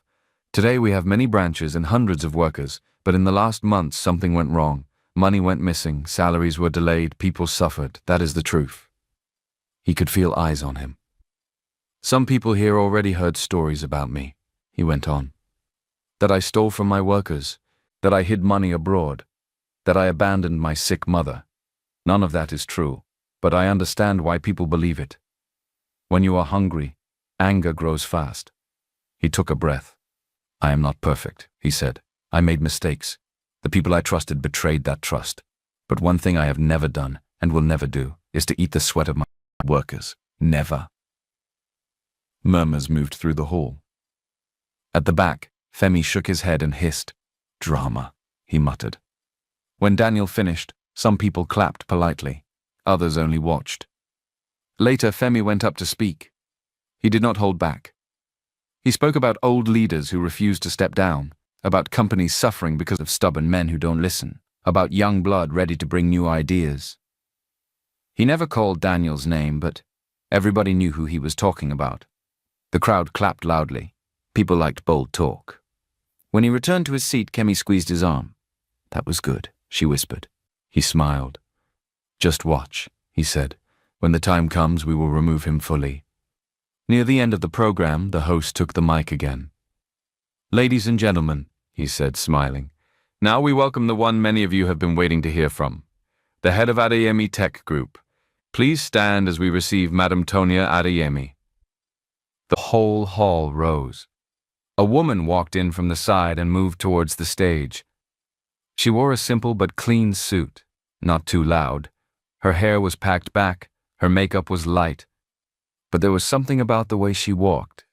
Calm, sure, as if every step knew where it was going. Her face was older now, late 20s or early 30s, but if you looked closely, you could still see the outline of a hungry 12-year-old girl who once stood outside a noodles joint, staring at food she could not buy. Daniel did not recognize her at first. He clapped with everyone else. Tonya took the mic. "Thank you," she said. Her voice was clear and steady. "Please sit." They sat. She spoke for some time about building business, about honesty, about how numbers are important, but people are also important. As she talked, her eyes moved around the hall. Then they stopped. On him. For a moment, her heart jumped. The lights were bright, but she knew that face. The jawline, the eyes, the way he sat, shoulders straight even when tired. It was him. The man who once bought her noodles. The man who once gave her money for a scrap card. The man who called her partner. For a second, her voice almost shook, but she caught herself. She finished her speech with a soft smile. "And finally," she said, "I want to say, never think that one small act of kindness is wasted. Sometimes, one bowl of food can change a whole life. Thank you." People clapped loudly. She stepped down from the stage. Instead of going straight to her reserved seat, she turned and walked slowly down the aisle, as if she was just greeting people. But her path was clear. She went straight to where Daniel sat. He stood, out of respect. Before he could say anything, she spoke in a very soft voice that only he and Kioma could hear. "Good evening, sir," she said. "Do you remember me?" Daniel looked at her carefully. Something about her eyes. "I am sorry," he said honestly. "I am not sure." She smiled. She raised her wrist. On it, hanging a bit loosely, was a simple wooden bracelet, old and scratched, but still holding. The world around Daniel went silent. His throat tightened. "Partner," she whispered, "many years ago you bought noodles for a hungry girl. You gave her this bracelet. You told her to go and become someone. You said she should one day pay you back with interest." His mouth opened slightly. "Tonya."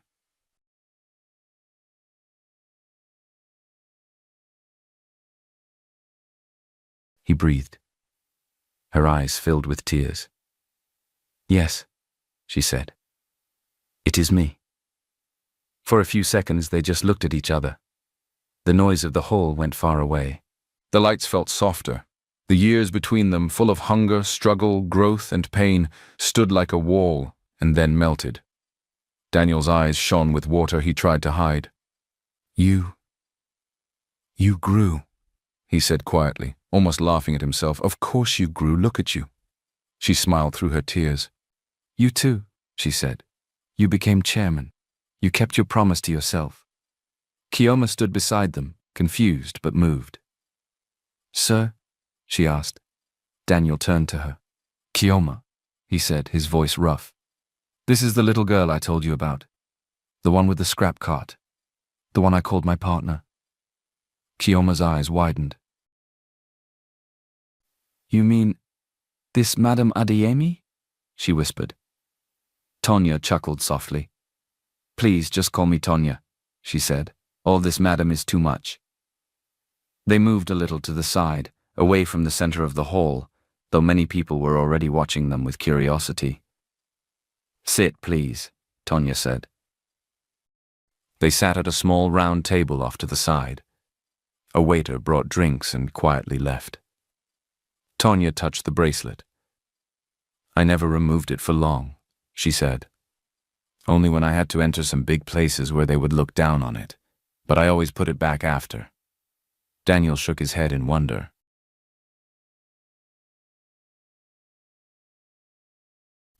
I gave you that thing without thinking, he said.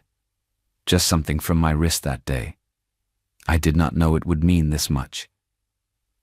It meant everything, she replied simply. She took a deep breath. After you gave me the money for the cart, she said, I went home. Mama Grace almost fainted when I showed her. We bought the cart. It was small and old, but it moved. Every day I pushed it around, picking metal, bottles, anything. It was hard. Sun beat my head. People insulted me.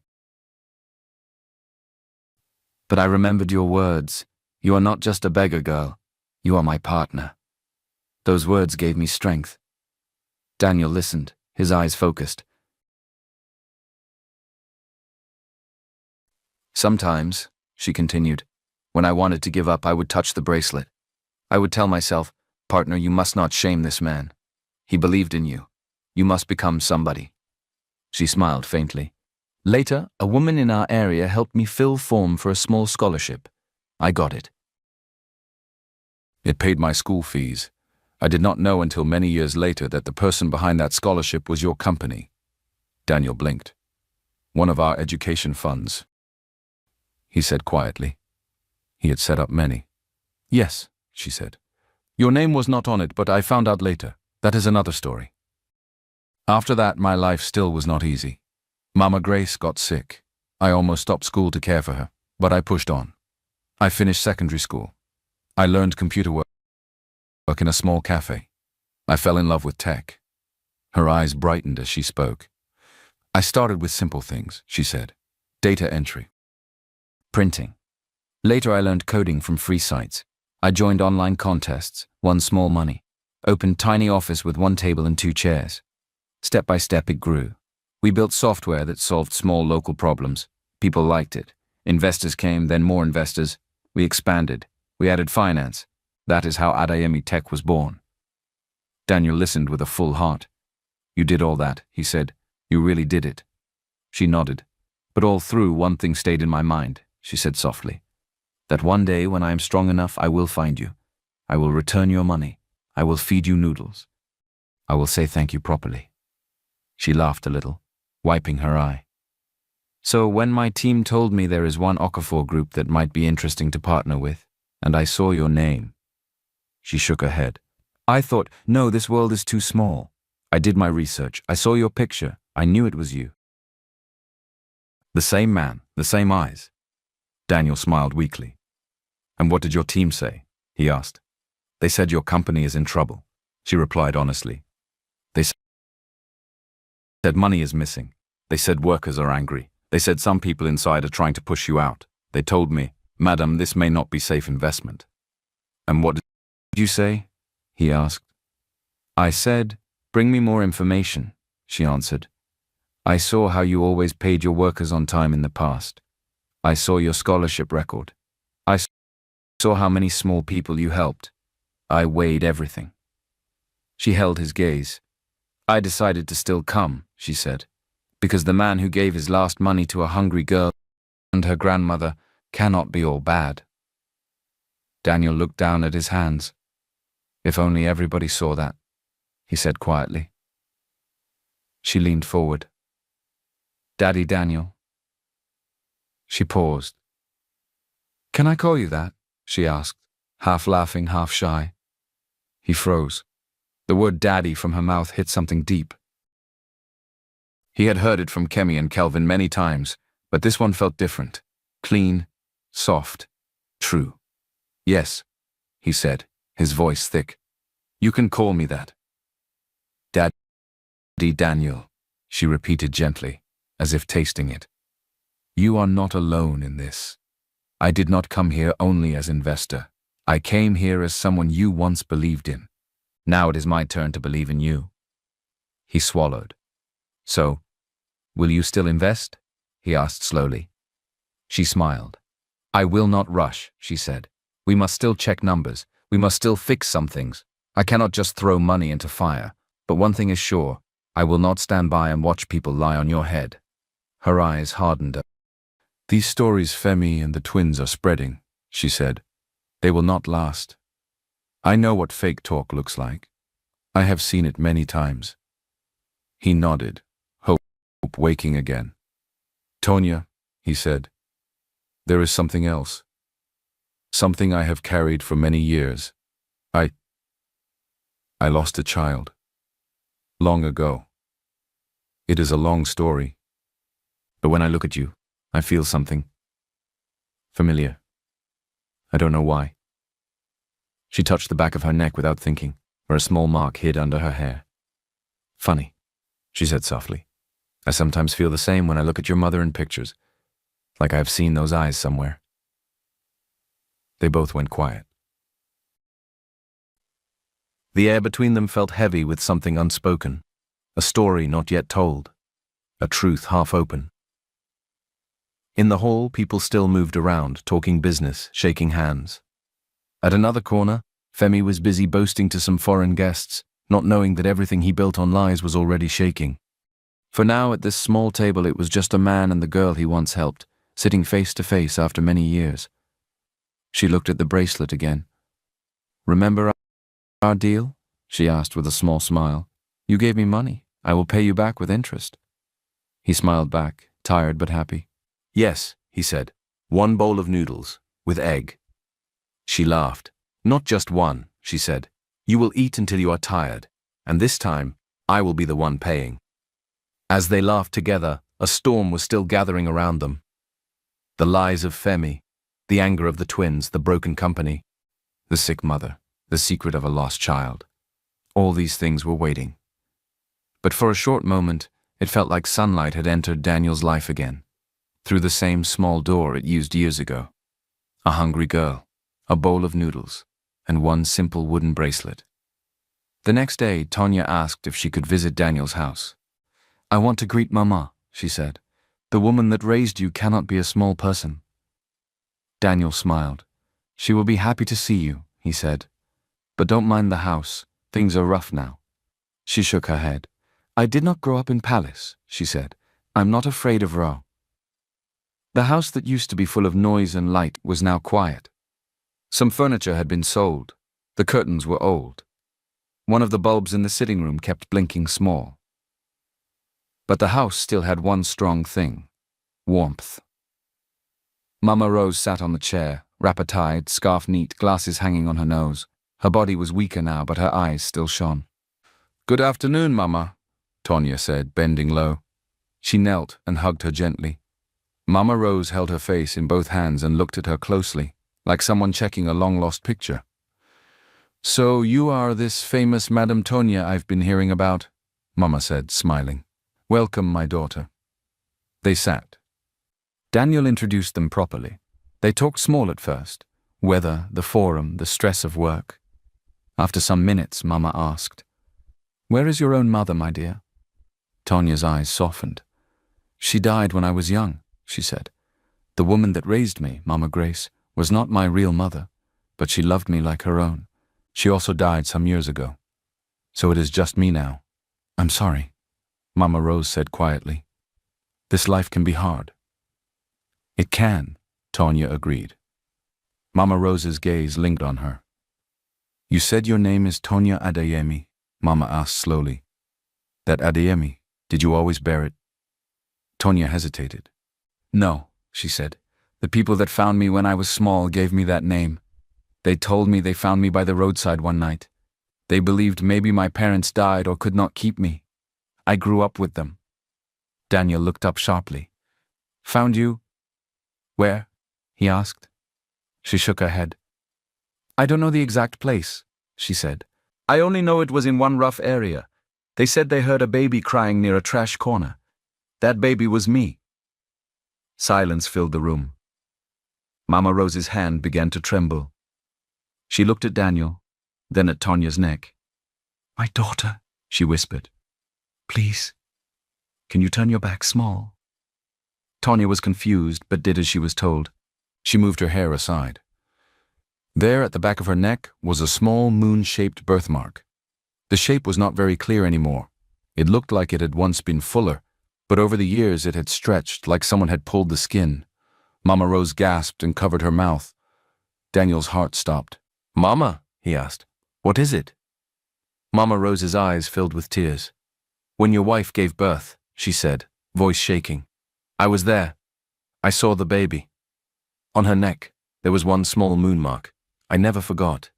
I used to kiss that thing and say, 'You are our star and our moon.'" Her hand went to her chest. "Daniel," she whispered. "Look, the mark. It is there." The world went quiet again. Tonya's hands began to shake. "Wait," she said softly.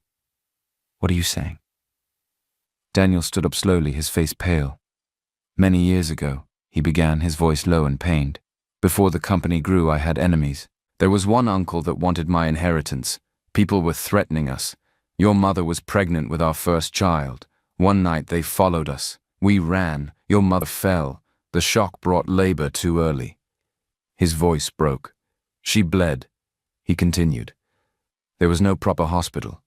She died not long after the baby came out. I was half mad. People were still chasing me. I grabbed the baby and ran again. In that confusion, I hid her near a corner just for a moment so I could drag my mother away from danger. When I came back," he swallowed hard. "The baby was gone." He covered his face with his hand. "I searched that whole area," he said. "I almost went crazy. I called. I cried. I begged God. But there was nothing. No baby. No body. Only silence." A tear dropped on his hand. "I thought she died," he whispered. "Maybe a dog carried her away. Maybe the people that wanted to hurt us took her. I never truly knew. I lived with that pain for years. My lost child." Tonya's chest rose and fell fast. She held her head. "So you are saying," she breathed, "that I might be that baby?" Mama Rose nodded, tears streaming down her face. "My daughter," she said, "you look like your mother. The eyes, the mouth, and that mark. It is not small thing." Daniel shook his head, as if he was scared to hope. "I don't want to build story on guess," he said. "We must be sure. We must do DNA test." Tonya nodded slowly. "Yes," she said. "Let us do it. If it is true." Her voice broke. "If it is true, then all these years—" She could not finish. Mama Rose held her hand. "If it is true," Mama said softly, "then God has done something we did not even have mouth to ask for." Later that evening, when Tonya left, she did not go home. She went straight to a quiet, trusted hospital she always used for very sensitive matters. "Run a DNA test between me and this man," she told the doctor, who had known her for years. "Do it quietly. No noise, no leaks. I want truth, not story." They took samples. As she left, her phone beeped. A message from one of her staff. "Madam, urgent. We heard that Mr. Femi and some people from Okafor Group are planning something at the workers' estate. They are using your name." Her jaw tightened. "So they have started," she muttered. That night, in front of some low-cost houses where many Okafor workers lived, a crowd had gathered again. Some carried sticks, others carried stones. Children were crying. Women pulled them aside, afraid of trouble. Kemi stood in front, holding a megaphone. Kelvin stood beside her, face hard. Femi stayed a little behind, smiling like a man watching a drama he wrote by himself. "My people," Kemi shouted. "We are here because our so-called chairman has finished us. 3 months, no salary. Now he wants to run away and leave us in poverty," people shouted. One worker, Mr. Musa, raised his hand. "But I heard he paid some branches today," he said. "My friend from another branch got alert. He said chairman sold his car and house to pay them." Kemi hissed. "Which kind lie is that?" she asked. "That small money he paid is just to make you keep quiet while he clears his account. You people have not seen anything. He's even trying to bring one big investor woman to cover everything. That woman will buy the company and sack you." The crowd murmured again. Kelvin stepped forward. "I am his son," he said. "Believe me, I know what I am saying. Daddy does not care about you.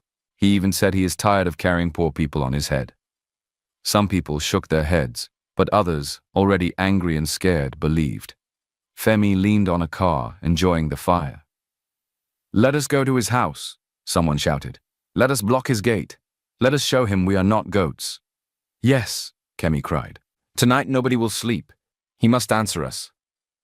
They started moving as a group, like a wave. At Daniel's house, the gate man was already nervous. He had heard small talk that people were coming. In the sitting room, Mama Rose was resting. Daniel sat at the dining table, papers spread before him, trying to plan the next day. Chioma was there too, going through emails. Suddenly, noise rose from outside. Voices, shouting. Sticks hitting metal. "Open this gate. Come out. Pay us our money." The gate man ran inside. "Olga, they have come," he cried. Daniel stood up. Chioma's heart raced. "Sir, should we call police?" she asked. "Police will only make things worse," Daniel said. "If they see uniform, anger will go up. I will talk to them." He stepped outside. The crowd was already pushing the gate. Some were climbing small walls. One man threw a stone. It hit the front window and cracked it. Glass scattered. "Stop!" Daniel shouted. "Please stop!" But his voice was swallowed by the noise. Then someone pointed. "See him? That is the man! That is our money!" Shouts rose. "Come out! Thief! Our children are hungry! You are resting inside AC!" A stone flew and hit Daniel on the shoulder. He staggered. Chioma ran to pull him back. "Please don't go too close," she begged. Inside, Mama Rose struggled to stand when she heard the chaos. "What is happening?" she asked, voice shaking. Before anyone could answer, a big stone crashed through another window and landed near her feet. The shock hit her chest. She clutched herself and sank back into the chair, breathing hard. "Jesus!" she gasped. "My heart! Mama!" Daniel shouted, rushing back in. "Somebody bring water! Chioma, call ambulance!"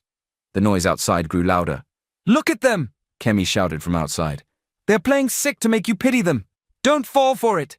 If we leave here tonight without our money..." "We are fools." Kelvin lifted a stick and hit the gate hard. "If this gate does not open," he yelled, "we will break it." Just then, bright headlights cut through the night. A line of SUVs stopped not far from the gate. Doors opened. Men in plain but neat clothes stepped out. They were security from Adeyemi Tech. They did not carry guns, but they were strong and trained.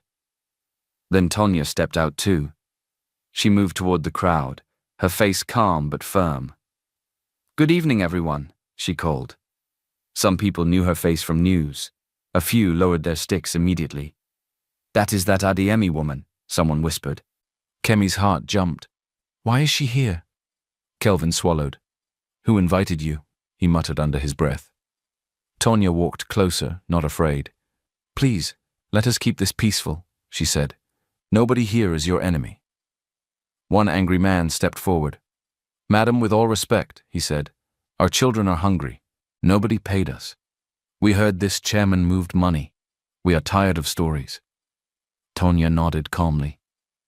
"You have every right to be angry," she said, "but your anger must face the right person. You should not be used like Cain in another man's hand." She raised her hand. "Ask yourselves one question," she said. "Who told you that Daniel ate your money?" People turned their heads.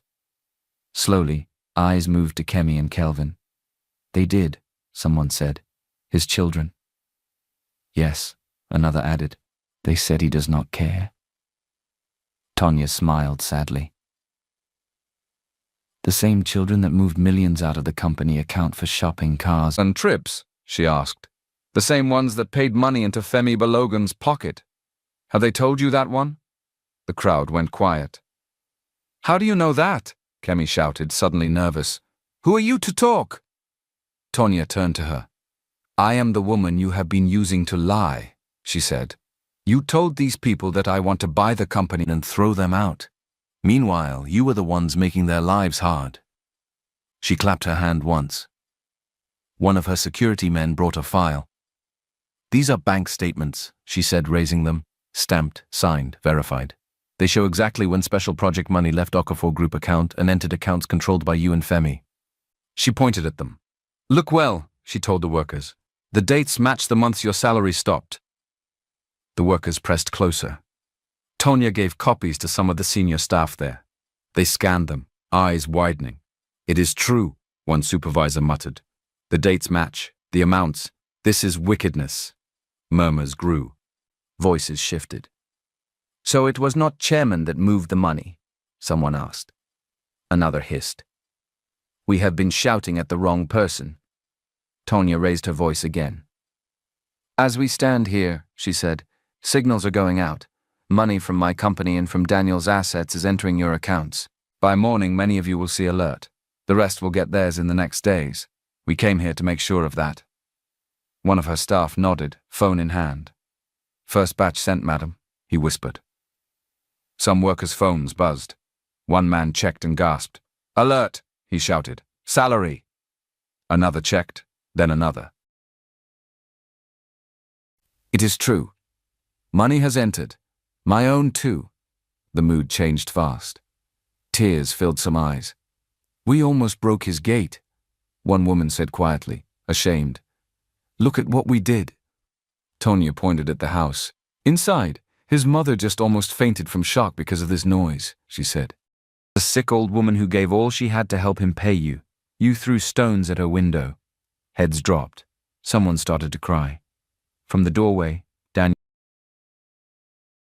appeared again, face drawn, but standing strong. Tonya moved aside so they could see him. He lifted his hand, bruised arm in a sling. "My people," he said softly. "I do not blame you. Hunger makes mind hot. But now you see the truth. I did not eat your sweat. I almost lost all I have to make sure you are paid."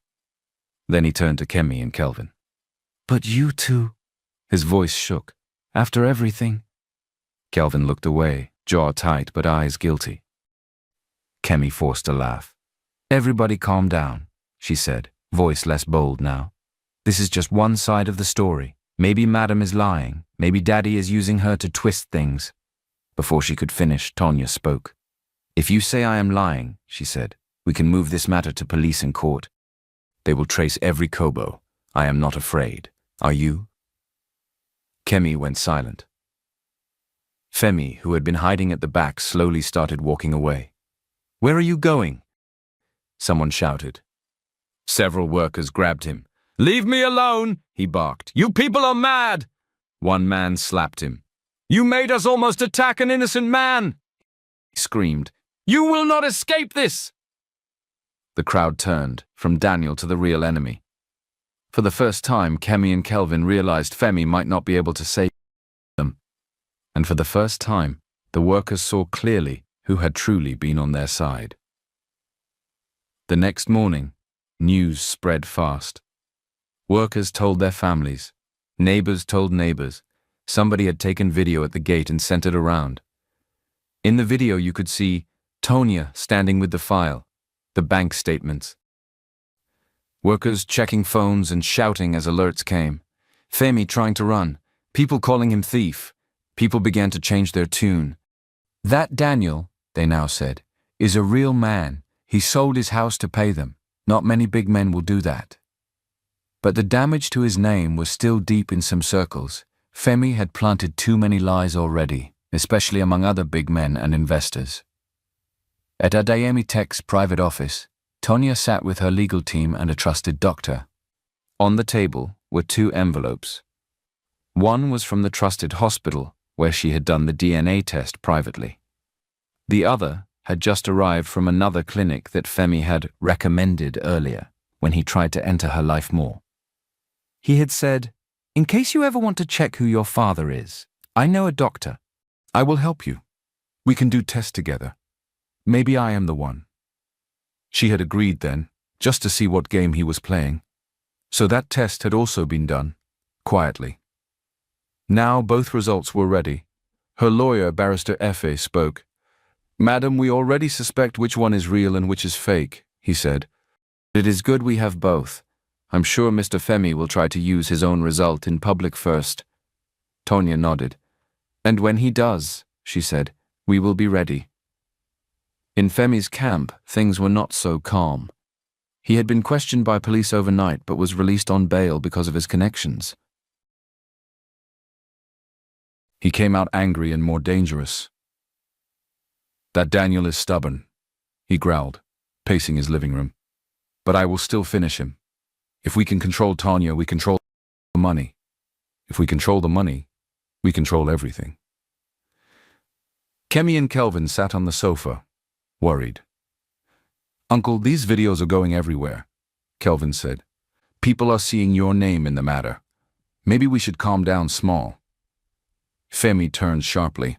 Calm down for who? He snapped. It is when you have nothing to lose that you can be stubborn. I have gone too far. I cannot stop now. He waved a paper. This is the DNA result from my doctor friend, he said. It says I am Tanya's father. Once we present it at her small family gathering that she is planning, everything will turn around. Kemi frowned. But you are not her father, she said. Is it not risky to fake such thing? Femi laughed coldly. In this country, he said, paper is father. Report is father.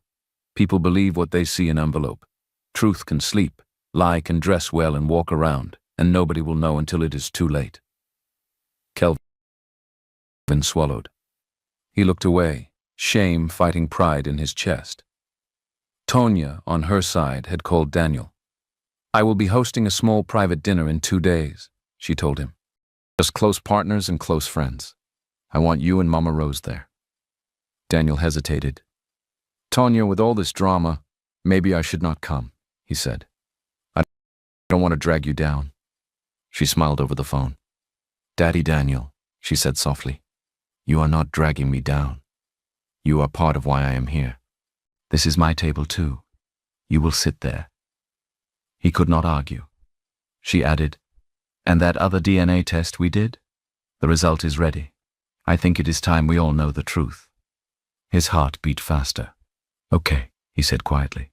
We will be there. The hall Tonya used for the family dinner was not as big as the Forum Center, but it was beautiful in a simple way. Soft lights, round tables, white cloth, fresh flowers, no loud music, just soft keys from a live keyboard in one corner. Only a few people were invited. Some top managers from Adeyemi Tech, Barrister Ife, a few old friends from Tonya's early days. Daniel, Mama Rose, Chioma. And because Tonya knew he would try something, Femi and the twins. They all arrived in different moods. Mama Rose wore her best, even though she still felt weak. Tonya had sent a car for her and Daniel, with a nurse inside just in case. You look like Queen, Mama, the nurse said. Mama smiled shyly. If old people can still be queen, I accept, she replied. Femi arrived in a sharp suit, holding himself like a king. Kemi's dress was loud. Kelvin's wristwatch shone too much. They moved from table to table, greeting people, acting like owners. Tonya moved around greeting her guests, calm but alert. After food and small talk, she took the mic. Thank you all for coming, she said. Tonight is not about business, it is about family, both the family we are born into and the family life gives us along the way. She turned to Daniel and Mama Rose. I invited you, she said, because you are both part of my story, whether blood joins us or not. I also invited Mr. Femi and the twins because they help us see the kind of people we do not want to become. Some people chuckled softly. Femi forced a smile. Now, Tonya continued, many of you know I grew up not knowing my real parents. Recently I found out that one of the men in this room might be my father. We did a DNA test. Tonight we will see the result together. The room became very quiet. Daniel looked down at his hands. Mama Rose gripped her wrapper. Femi stood, smiling too brightly. Madam Tonya, he said loudly, if you don't mind, I would like to share something before the result. She looked at him and nodded once. Go ahead, she said. He walked to the front, carrying a file. Friends, he began. I have known Tonya for some time now. I saw something in her that reminded me of someone. I started suspecting that she might be my child. So I pushed her to do a test with a doctor I know. The result is here. He lifted a paper. It says I am her father, he said. I did not want to talk about it before. I wanted to respect her privacy. But since we are doing this open thing, let the truth be known. I, Femi Balogun, am her real father. Some people gasped. Kemi touched her chest like she was surprised. Kelvin kept his face flat, though inside he was not fully convinced. Femi smiled kindly and turned to Tonya. No matter what, my daughter, he said, I will always accept you. Whether you agree now or not, blood is blood. I am ready to take my place. He stretched out his hand as if waiting for her to hold it. Tonya did not move. Her face was calm. Thank you, Mr. Femi, she said. You are right about one thing. Paper can say many things. That is why we must know who wrote the paper. Now, Barrister Ife will help us. Her lawyer stood, holding 2 envelopes. In my hand, he said, are 2 DNA reports. One from the doctor Mr. Femi introduced, one from a different hospital chosen by Madame Tonya. We will open both here. That way, nobody will say story later. Femi's smile shook small. I don't see the need for that, he said quickly. One result is enough. We don't need to confuse things. Tonya looked at him. Are you afraid? She asked. He swallowed. No, of course not, he replied, laughing too loud. Open now. Open. F.A. opened the first envelope, the one from Femi's doctor. He read it out. It says, probability of paternity between Mr. Femi Balogun and Miss Antonia Adeyemi is 99.9%. Femi spread his arms. You see, he shouted, science has spoken. Let us not waste time. Some people clapped weakly, unsure. Daniel's heart sank, but he said nothing. He had told himself, if she is not my child, I will still thank God for bringing her into my life in another way. Now, Afe said, the second envelope. He tore it open carefully. The room held its breath. He read slowly. This one says, probability of paternity between Mr. Daniel Okafor and Miss Antonia Adeyemi is 99.9%. Silence. Then a wave of whispers. What? How? So who is lying? Daniel froze in his seat. His hands shook. Tears filled his eyes. Mama Rose started crying openly. My father, thank you, she whispered. Femi jumped up. This is nonsense, he shouted. Lies! That doctor is fake. That report is fake. My own doctor cannot lie. Tonya faced him, eyes now cold. Your doctor cannot lie, but he can collect bribe, she said. We already questioned him this morning. He has confessed everything. We have his video. We have records of the money you paid into his account. She nodded to Afe. He pressed play on a small screen. In the video, the doctor sat on a chair, sweating. Mr. Femi asked me to change the result, he said. He promised me 5 million if I wrote that he is the father. I am sorry, I was greedy. Gasps went round. Femi's face turned dark. That video is edited, he cried. You people are ganging up against me. This is set up. Tonya ignored him. She turned to Daniel. Daddy Daniel, she said softly, her eyes shining. The test says what my heart already knew. You are my father. Daniel could not speak. He stood slowly. Tears rolled down his cheeks now freely. This is my daughter, he whispered, like someone in a dream. My lost child. My little girl. They moved to each other. When they hugged, it was not gentle. It was tight, desperate, like 2 halves that had been thrown far apart and finally found their way back. People clapped, some wiping their own eyes. Even some of the managers from Adeyemi Tech were crying. They had never seen their strong boss look so small and so full at the same time. Mama Rose wiped her face with her wrapper. What my eyes have seen today, she said. I can go in peace now. Kemi and Kelvin watched, frozen. They suddenly saw clearly. All the love they had thrown away was something another person had wished for her whole life. Tonya pulled back a bit and held Daniel's shoulders. I grew up wishing my father would appear one day, she said. I imagined how he would look. I did not know he was the same man that gave me noodles when I was nobody. Daniel laughed through his tears. I also spent years crying for a baby I thought died, he said. I did not know she was out there building a kingdom and keeping my bracelet. He touched the wooden bracelet on her wrist and kissed it. Then he looked up at the room. I used to think God forgot that small act I did that day, he said. But see what he was building behind the curtain. People murmured Amen under their breath. Tonya's face hardened again as she turned back to Femi. As for you, she said quietly, you tried to steal even this moment. You used my pain to push your agenda. You lied on an innocent man. You turned his adopted children against him. You almost destroyed a company filled with working families. Femi shrugged, still pretending. I only did business, he said. People are too emotional. This is life. Tonya nodded. Yes, she said. And in this life, actions have consequence. She signaled. Security men who had been standing quietly at the side moved forward. Mr. Femi Balogun, Tonya said clearly, we have gathered enough evidence of your financial crimes, false claims, and bribery. The police are already waiting outside. You will follow them now. Femi laughed like a madman. You think they will lock me? He asked.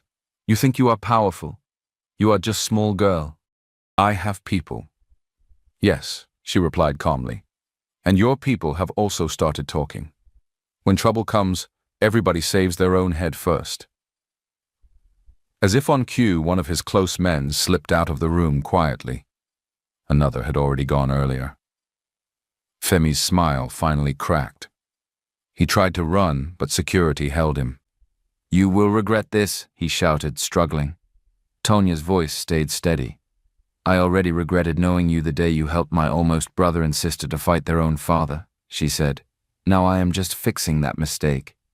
They dragged him out. He kept shouting, but his voice grew smaller as the door closed. Everyone let out a breath. The storm had started to clear. After Femi was taken away, the room was quiet for a while. Some people were still in shock. Others just watched Daniel and Tonya trying to process everything.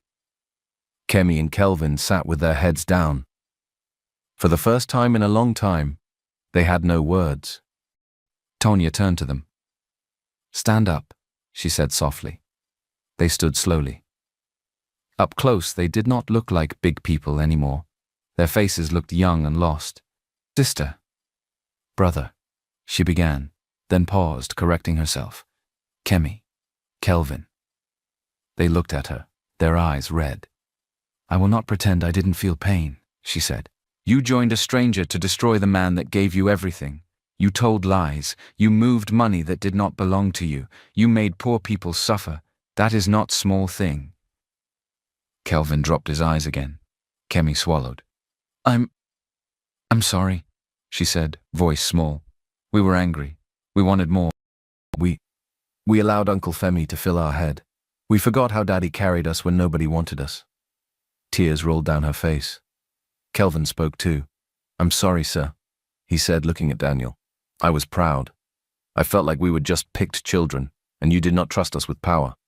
I wanted to prove myself. Instead, I almost killed the person that saved me. He began to cry quietly. Daniel's heart ached. He remembered their small bodies when they first entered his house years ago.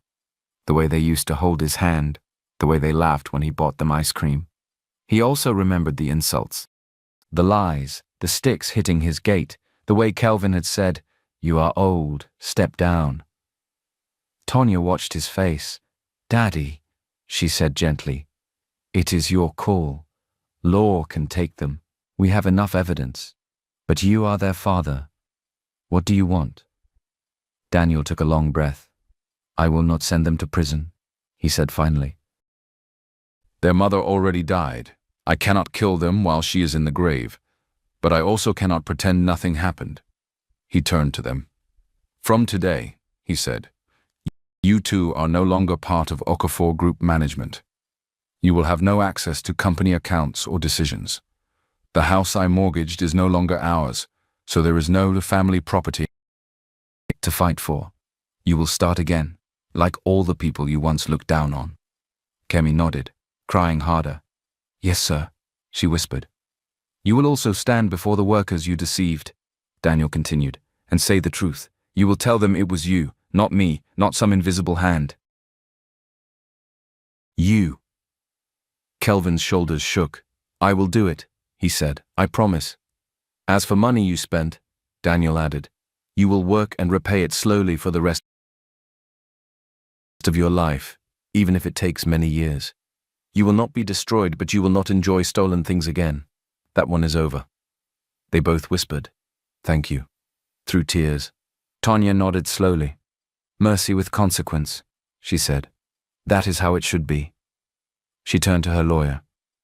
"Prepare documents to remove them legally from any company control," she said. "But no criminal charges from our side, as Daddy has said. Let Femi carry that one alone." F.A. nodded. "Yes, madam," he replied. Mama Rose watched all this with tired eyes. "My children," she said to Kemi and Kelvin, "I have one more thing to say. If you like, listen. If you like, throw it away. Pride kills slowly. It makes you think you are more than you are. Don't let it finish you. God has given you second chance. Use it well." They both nodded humbly. "We will, Mama," Kemi said. Later, when most people had left, only family remained. Tonya sat beside Daniel and Mama Rose. They talked long into the night. They talked about his late wife, the mother Tonya never knew. They talked about Mama Grace, the grandmother that raised Tonya. They talked about the years between, full of near misses and half answers. "You know," Mama Rose said, "you must now change your name in your phone. No more Madame Adeyemi. It is my daughter now." They laughed. Tonya leaned her head on Daniel's shoulder. It felt like a place that had been waiting for her. Weeks passed. Femi's arrest shook the business world. News broke about his fake DNA, his bribery of a doctor, his role in company fund diversion. The same people that had been rushing to take pictures with him before now avoided his name. "Never knew he was like that," they said, as if they hadn't been laughing at his jokes 2 months ago. The twins did what Daniel wanted. They stood before Okafor workers and confessed everything. It was not easy. Some workers shouted at them. Some refused to forgive. But others, remembering their own mistakes in life, just sighed. "At least they owned up," one man said. "Better than still lying." Kemi and Kelvin moved into a small 2-room apartment. No drivers, no fancy cars. They started working with a small NGO Tonya supported, helping to organize training for poor kids. It was humble work. It was also healing work. Meanwhile, Adeyemi Tech and Okafor Group were building something new together. Tonya and Daniel signed an official partnership agreement. Their companies would join hands on a major security and tech project for a big firm called Brightline Group. Brightline needed a strong digital security system, plus honest local partners. 2 groups were in front. Adeyemi Okafor team. Another team secretly backed by some of Femi's old friends. "People will be watching this," Chioma told them. "If we win this contract, it will show that your name, sir, is truly restored, not just in people's hearts, but on paper too." Tonya nodded. "And if we lose," she said, "they will say, 'You see, his luck has finished.' So we will not lose." They formed a joint team of developers, planners, and security experts. Some were Daniel's old staff who had followed him for years. Some were young tech heads from Adeyemi Tech. There were late nights, early mornings, food wrappers on tables, and plenty jokes to keep them awake. Sometimes Daniel would visit the room at 1 a.m. "Are you people still here?" he would ask. "Yes, sir," they would answer, eyes half asleep. He would smile and send them small food and drinks. "Don't kill yourself," he'd say. "Go home sometimes. There is life after contract." Tonya, too, would show up in jeans and simple top, tying scarf like a normal girl, no makeup. She would sit with them, look through code, and ask simple but sharp questions. The workers loved her for that. "She did not just bring money," one of them said. "She brought her brain too."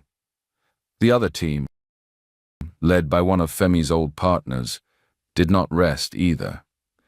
They tried to spy on the Adeyemi Okafor team. They tried to plant stories that Daniel was still unstable, They tried to bring foreign partners to chase Brightline with big promises. But Brightline's CEO had been watching the drama. He had seen the gate video. He had read the court papers. He had noticed how Daniel sold his house to pay workers. When push came to shove, he told his board, this man chose people over pride. I like that kind of man. Still, he needed the best system. So on test day, both teams set up their security walls in Brightline's system. Tech people from other companies came to watch. Media also came. The rules were simple. Both systems would be attacked with heavy fake cyber attacks. The one that lasted longer and recovered faster would win. The rival team went first. Their system was strong. It blocked many attacks and only bent when a certain kind of virus hit. They did well, some watchers said. Very strong, very foreign. Then it was Adeyemi Okafor's turn. Daniel stood at the back, hands clasped. Tonya stood beside the head developer, calm but focused. Are we ready? She asked. Yes, Ma, they replied. Let's go, she said. The attack started. Bits of code flew up and down the big screen. Red lights blinked. Warnings sounded. But the system stood. Where the other team had broken down, this one bent and bounced back. Brightline's tech expert frowned, leaning forward. This self-correction feature, he said. I haven't seen this exact pattern before in any of the others. It is original, one of Tonya's developers said proudly. We built it for Nigerian-style attacks. We know how our own hackers behave, he added with a small smile. Everyone laughed softly. When the test ended, the numbers were clear. Adeyemi Okafor's system lasted longer, recovered faster, and used fewer resources. Brightline's CEO stood up. For us, he said, this is not just about code. It is about who we are joining our name with. I want partners who will tell us the truth when things go wrong. Partners who respect their workers. Partners who know what it is to suffer and still stand straight. He turned to Daniel and Tonya. We choose you, he said. People clapped. Some of Daniel's staff cried quietly in their seats. Kioma felt her chest swell with pride. Later, as cameras flashed and hands shook, Daniel leaned over to Tonya. Partner, he said softly, we did it. She smiled. This is just the beginning, she replied. Months passed. Things slowly settled. Okafor Group got back on its feet with Adeyemi Tech's support. They restructured, cut waste, and started fresh projects. Workers were not suddenly rich, but they were paid on time. They worked with more respect now, knowing their boss had once knelt on cold floor for them. Mama Rose began her dialysis. Later, with help from Tonya and Brightline, she got a kidney transplant. It was not an easy journey. There were scary nights and long prayers, but she pulled through. When you have something to live for, she told the nurse, your body fights harder. I want to enjoy this, my granddaughter, small, before I go. Tonya visited her often. Sometimes they would sit outside in the compound watching children play. You know, Mama Rose would say, when I first saw you, my spirit jumped. I did not know God would really complete the circle like this. Tonya would smile and rest her head on Mama's shoulder. I'm just happy I did not give up pushing that scrap cart, she would reply. Kemi and Kelvin kept working quietly. They had lost their fancy toys, but they had gained something else, sense. Sometimes, after a long day of coordinating training at the youth center, they would sit together and talk about the past. Do you think Daddy will ever fully forgive us? Kemi asked once. Kelvin sighed. I think he already has, he said. We are the ones who need to forgive ourselves. They made it a point to tell their story to some of the young people they trained. Money is sweet, Kelvin would say, but if you chase it without sense, it will disgrace you. Don't let greed make you fight people that love you. The kids always listened closely. It was different hearing it from people who had actually touched big money and then lost it. One cool evening, Daniel and Tonya drove to an old area on the other side of town. The streets were noisy. Hawkers shouted, children ran, smell of food filled the air. They stopped near a small corner where a woman was selling noodles and eggs under a dim bulb. Why are we here? Tanya asked, smiling already as if she knew. Daniel looked around slowly. Many years ago, he said, pointing to a spot near the stall, a hungry girl stood there watching people eat. She was saving for school. I bought her one bowl, that was all. She looked at the ground, then at him. And that one bowl followed us till here, she said softly. They walked to the woman. Good evening, madam, Daniel greeted. Good evening, sir, she replied. What will you eat? Today, Daniel said, smiling. Any child that is hungry will eat. No counting, just keep making noodles. Put egg, we will pay. The woman blinked. Are you serious, sir? She asked. Yes, Tonya said. Serious. If you run out of gas, we will buy. If you run out of noodles, we will buy more. Just feed them. One boy who had been standing near, eyeing the food, laughed in surprise. For real? He asked. Yes, my dear, Tonya said. Call your friends. For the next 1 hour, children and some tired adults lined up. The woman cooked and cooked. Noodles, eggs, vegetables, oil. The smell spread. Some of the kids ate like they hadn't seen food all day. Some packed small home for younger ones. Tonya and Daniel sat on a bench watching them. This is how it started, she murmured. One person saying, let one less person suffer today. Daniel nodded. I used to think that bowl was small, he said. Today I know it was not just noodles. It was a seed. A little girl, skinny and barefoot, held her plate and looked at them. Thank you, sir, she said shy. And thank you, Ma. What is your name? Tonya asked. Peace, she replied. Tonya's chest squeezed. She dug into her bag and brought out a small, simple bracelet she had bought earlier that week, without knowing why. Peace, she said, tying it on the girl's wrist. Keep this. Anytime life is hard, look at it and remember that you are more than your suffering. You hear? The girl nodded seriously. Yes, Ma, she said. She ran off, bracelet shaking softly on her arm. Daniel watched, eyes shining. So the circle continues, he said. One hungry girl becomes helper. One act of kindness becomes river. Tonya leaned back, looking up at the sky. Sometimes when I think of everything, she said, I realize life is like long story. You don't know the next chapter, but if you choose kindness in your own part, maybe the ending will surprise you in a good way. He smiled.